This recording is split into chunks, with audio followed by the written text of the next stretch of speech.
Altı Türkiye birincisiyle Çamlıca Koleji zirvedeki yerini bir kez daha tescilledi. Eğitimde başarı tesadüf değil, güçlü bir vizyonun, disiplinli çalışmanın ve yıllara dayanan tecrübenin ürünüdür. Çamlıca Koleji olarak 2026 yılında Milli Eğitim Bakanlığı'nın yapmış olduğu liselere giriş sınavı, ilköğretim ve ortaöğretim kurumları bursluluk sınav sonuçları ve sportif başarılarıyla Malatya'daki öncü konumumuzu bir kez daha gururla ortaya koyduk.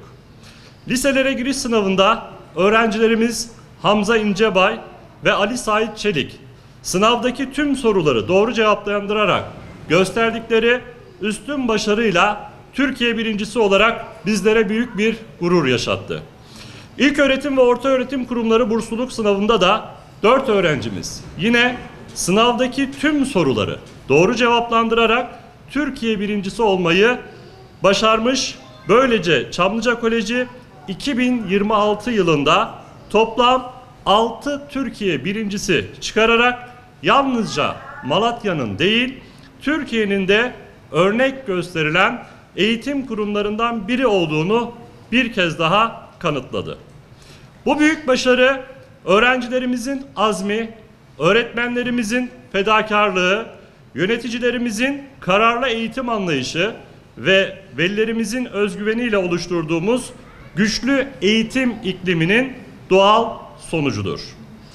Çamlıca Koleji olarak bizler öğrencilerimizi yalnızca sınava hazırlamıyor, onları bilgiyle, değerlerle, özgüvenle ve hedefleri doğrultusunda ilerleyebilen bireyler olarak geleceğe taşıyoruz.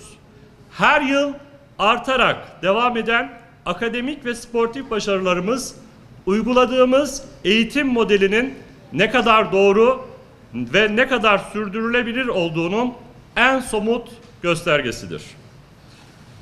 Malatya'da sektörün lideri olmanın sorumluluğuyla hareket ediyor, başarıyı bir sonuç değil, sürekli geliştirilen bir kültür olarak görüyoruz.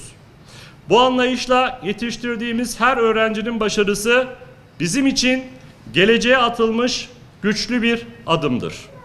Akademik başarılarımızın yanı sıra sportif alandaki başarılarımız da Çamlıca Koleji'nin nitelikli eğitim anlayışının en güçlü göstergelerinden biridir. 2025-2026 eğitim öğretim yılında 332 lisanslı öğrencimiz 20 farklı spor branşında Çamlıca Koleji'ni başarıyla temsil etmiştir.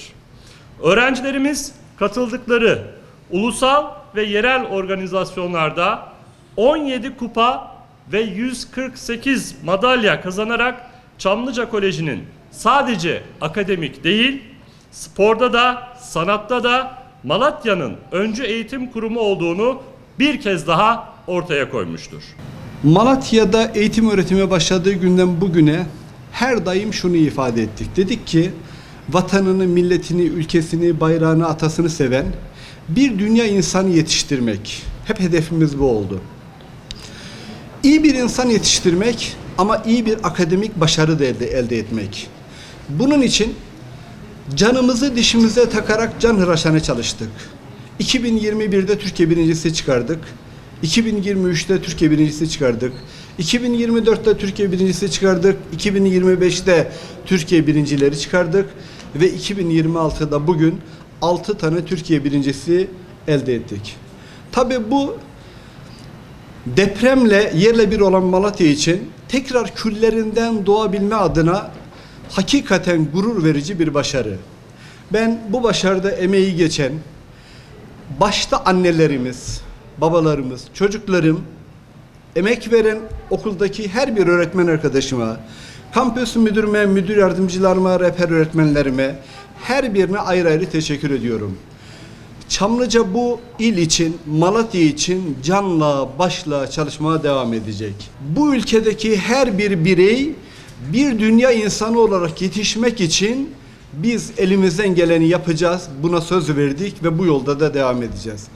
Efendim emek veren Tüm öğretmenlerime ayrıca çok teşekkür ediyorum. Lütfen bir dünya insanı olun ve katma değeri yüksek teknolojiler üreten bir ekibin lideri olarak sizi görmek istiyoruz. Başarılarınız daim olsun. Malatya'mıza ve ülkemize hayırlı uğurlu olsun. Hamzacığım, başarılarına devam ediyorum. Bu senin alnın teriyle kazandığın bir hediye. Hayırlı olsun. Hayırlı uğurlu olsun. Evet, gayret göstermişlerdi. Tebrik ediyorum. Çok emek vermişlerdi. Tebrik ediyorum. Helal olsun dedik.